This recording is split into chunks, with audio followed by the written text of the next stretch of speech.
were expecting to get 10s and they got 8s and 9s and just not going to make their money back. And they got burned is what happened,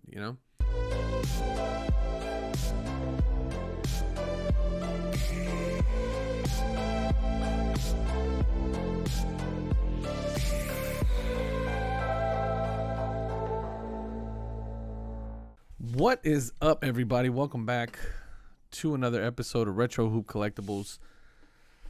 This is a topic. This topic's been on my mind for a while, especially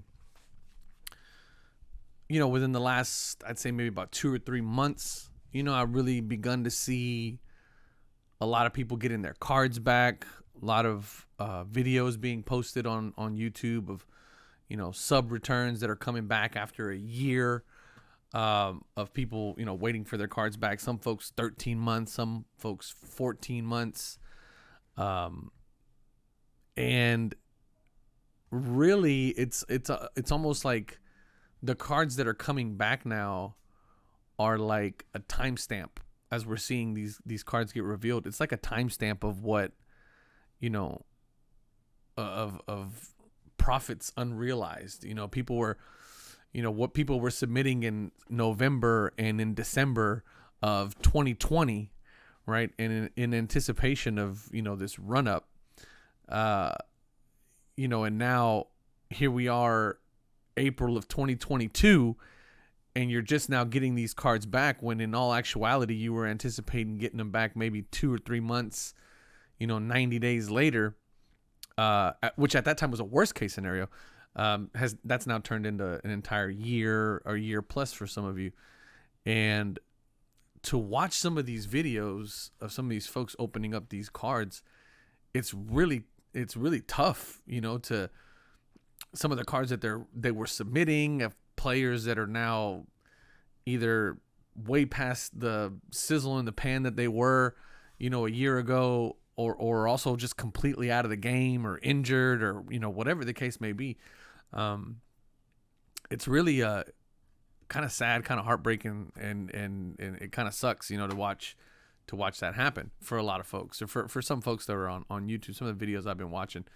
But it's kind of like led me to really look at like, okay, well, how bad was it, right? How bad was it? How bad was the value lost, waiting on PSA to get their cards back, versus what they could have gotten if they would have had maybe even a 90-day turnaround, worst case scenario, 90-day turnaround, at the time that these cards were submitted in November and in December. I'll even go back as to say October, November, December of 2020, where people are,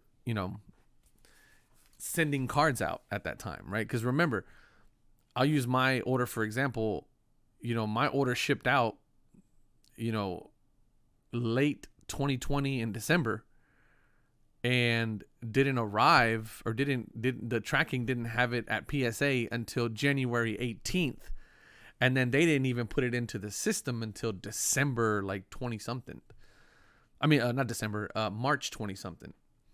And so, you're talking about almost a 4-month span where nothing was going on with your cards, even though they technically had them in inventory or in their hands. So I wanted to take just a quick look at Card Hedge. Shout out to my guys at Card Hedge for partnering up with the channel. And if you're looking at card prices on Card Hedge, they have the card price section. And if you click this all, it's basically going to dump out all the data that they have on this card, right? So this is going back all the way to January or July 5th of 2020, okay? Other thing I like about what they're doing here is they also have raw card information that I don't think that goes back as far. Let me see how far that raw data goes. So August of 21. So raw card prices back then were a little bit crazy. 200, 300, 200, 300, 200, 300. And they're still kind of hovering around that $150, $200, 150, 150, 150 range. So anyway, if you would, let's just say on average $200 for a really nice Kobe Topps, 96 Topps rookie card. If you would have bought it back then and went to submit it, again, right around this December, November time frame, and had an expectation. So let's just, if you're thinking about, November, let's say Thanksgiving 2020, between Thanksgiving 2020 and Christmas 2020, a PSA 10 was going for about $2,500. So if you would have bought one back then, submitted it, and were expecting a 90-day turnaround, which would have put you at December, January, February, March, would have put you around this area right here. If you submitted in December, or if you submitted it in November, October, November, you would have gotten them back in 90 days. You would have had an opportunity to really take advantage of a peak price in the market. But either way it goes, I mean, you spend $200 for the card, you spend another $150 to get it graded. I think that's what grading was going for at the time, or $100 or something like that. You'd be into the card maybe $400. If you get it back at a 10, you got a potential to sell it for high 4 figures, maybe even 5 figures, depending on when you got your card back. And even if you waited all the way until April, I mean, you're still in the $5,000, $6,000 range. I mean, we're talking about a 10x on your money. PSA 9, those were going for $1,600, $1,800. Still, again, maybe doubling your money, right? But if you're just now getting it, you could potentially be looking at losing money if you get a PSA 9, or if you get a PSA 10. Again, maybe doubling, a little bit better than doubling your money. But nowhere near what you could have got if you would have gotten your cards back like in a 90-day time frame, or even a 4-month time frame, which still would have put you at maybe 5 or 6x your money. Crazy. Tiger Woods is another one that I've seen a lot of these YouTube guys that have had channels for a while and sending cards off and stuff like that. Again, same scenario, right? If you're looking at November, December time frame, where you would have bought it, raw, let's just say raw prices back then were hovering around the, let's just say $50 range. That seems to be kind of the midpoint. $50, $60 range. You pay another $100, $200 to, or $100 to $150 to send it off. You're into it for maybe $200, $250. Let's just call it. PSA 10s were going for like $350 back then. And then if you would have been able to take advantage of a 90-day turnaround, you're talking almost $1,000. 800, 900. There's another 900 right there, 1,500. That's kind of a spike. So I'd say probably like around an $800 range.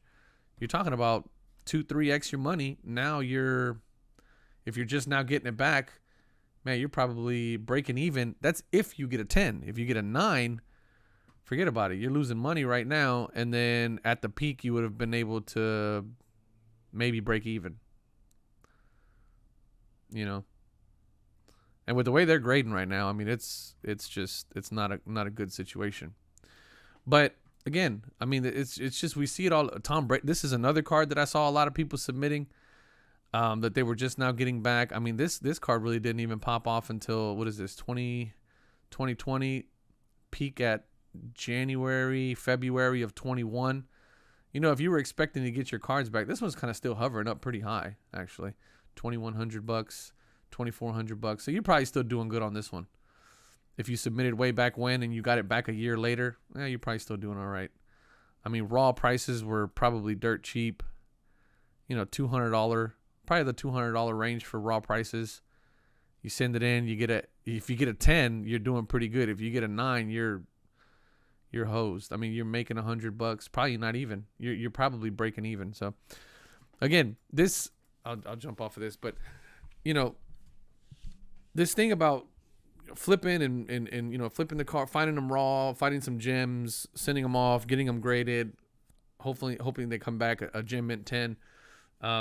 Even if you do, high level of scrutiny on your cards, and even if prior to the pandemic you had, let's say, 85% gem rate in the way that you look over your cards, that's just not the case right now. I mean, I know guys that I've been talking to personally online that have told me, before this pandemic, before this run up, I had a 85%, 90% gem rate. That now they're like, man, sometimes I still get that 90% rate, gem rate. And sometimes I'm coming back with orders that are 40%, 30%, 50% gem rates. He goes, they're just all over the place with grading. So that's another thing, man. Forget about it. You get an 8.5, you're done. You lost money. And what makes me even more sad about some of this is I've seen some, some videos and some posts on YouTube and, on Instagram and stuff, where some of these guys, they were taking out, credit cards, to finance this, and man, they're finding themselves in some pretty bad spots with not even being able to make, the payments on the credit card, or the credit card messing them up, or, they were expecting to get 10s and they got 8s and 9s and just not going to make their money back. And they got burned is what happened, and it's just like anything else, right? It's the ability to be able, if you're going to flip an asset, or it's just like day trading stocks and stuff like that, it's the ability to be able to get in and get out and get in and get out as quick as you can with an asset. The moment that it jumps up a certain amount of percentage or whatever your target is, you jump out of it and flip it, make your money, and move on to the next, that kind of thing. And with the way PSA was running with turnaround times, it just was making that an impossibility. People couldn't do that. You couldn't get in and out of it. Let me know what you guys think. Again, I appreciate you guys watching as always. Leave me a comment. Let me know if you've gotten burned by PSA recently. Tell me what you think about the whole idea of the, junk slab era coming up, and whether or not we're about to see a really, really drastic drop in prices. I really think we are. But anyway, let me know what you guys think down in the comments. Appreciate you guys watching as always. Love y'all. Peace.